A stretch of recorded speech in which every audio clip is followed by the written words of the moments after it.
Vous êtes-vous déjà interrogé sur ce qui est analysé dans l'eau de votre réseau? Nous allons voir un peu plus en détail ici ce qui est analysé, ce qui est recherché et ce qui ne l'est pas. Comme vous pouvez le voir sur ce document, vous avez ici un document que vous recevez peut-être ou non avec votre facture d'eau et qui vous donne quelques indications de manière synthétique sur ce qui est analysé dans l'eau de votre réseau. Nous retrouvons en fait quelques paramètres principaux comme la bactériologie, la dureté, quelques éléments minéraux, les nitrates en général et des pesticides.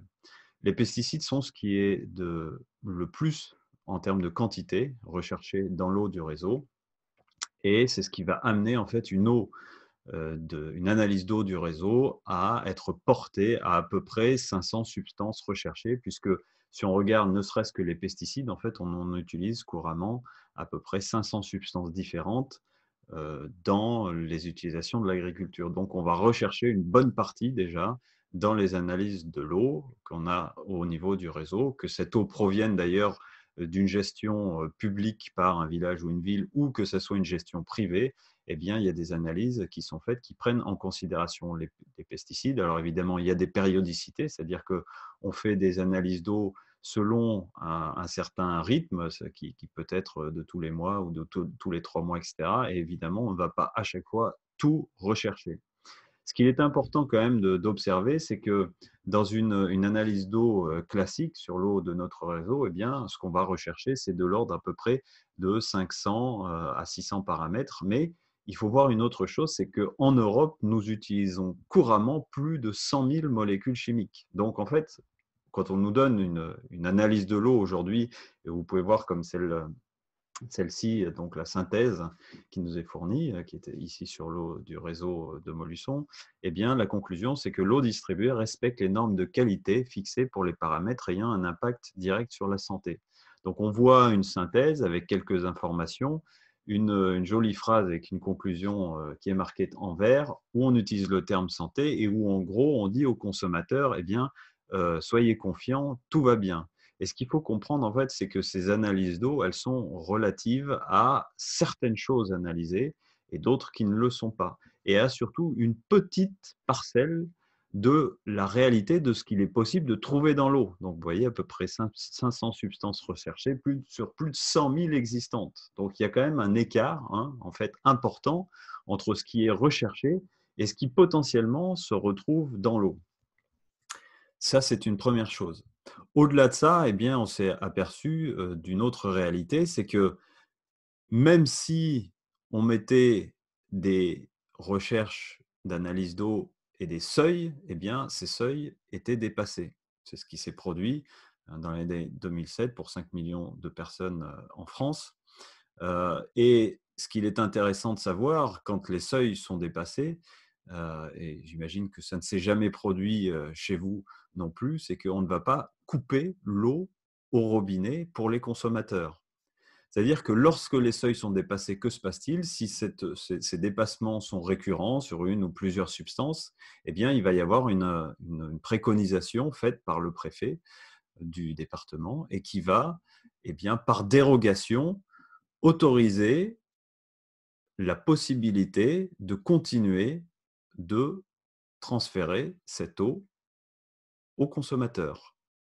Un décret, une signature du préfet, décret pour 3 années qui peut être reconduit 3 fois, c'est-à-dire pendant 9 ans, les consommateurs, même si on dépasse certains seuils, peuvent avoir une eau dont il y a des dépassements au niveau des analyses sans que pour autant, eh bien, ce soit arrêté. Alors, des fois, c'est communiqué à la population, d'autres fois pas. C'est souvent les analyses, en tout cas, sont accessibles toujours hein, à la mairie. On peut les demander ou à son fournisseur d'eau. Mais pour autant, jamais votre eau ne sera coupée, puisque évidemment, c'est quand même relativement problématique. Et puisque nous parlons des seuils hein, d'analyse, il y a un autre paramètre qui entre en considération dans la question des seuils d'analyse d'eau, qui est ce qu'on appelle l'effet cocktail. Et l'effet cocktail, en fait, eh bien, voilà, c'est lorsque nous avons une substance chimique prise à part, eh bien, cette substance a un effet sur notre organisme. Lorsque je vais prendre une autre substance, elle va également avoir un effet et je m'aperçois que quand ces substances sont combinées, eh bien, les effets sont démultipliés.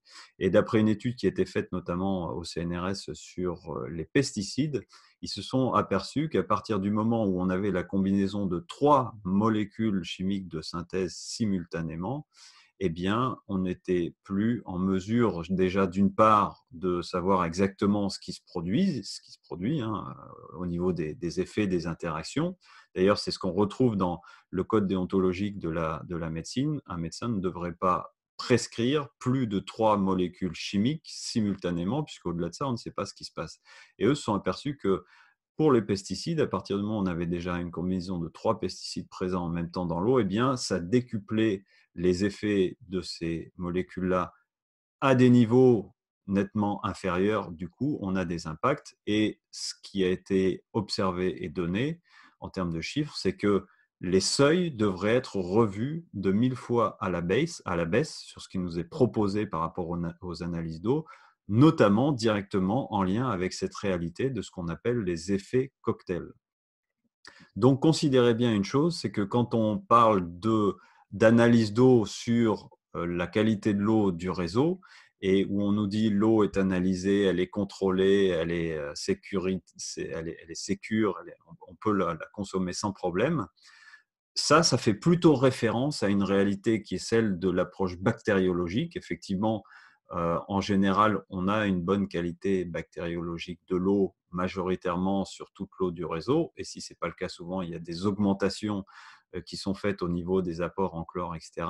Mais en fait, est mis au second plan les autres problématiques de ce qu'on peut trouver dans l'eau du réseau qui va être recherché ou non, puisque là, vous voyez, ces 500 substances, qu'en est-il des résidus médicamenteux, qu'en est-il des hydrocarbures, des détergents, etc., des multiples molécules qui sont utilisées par ailleurs couramment dans l'industrie et ailleurs aussi, hein, chez les particuliers en termes de détergents, etc., etc.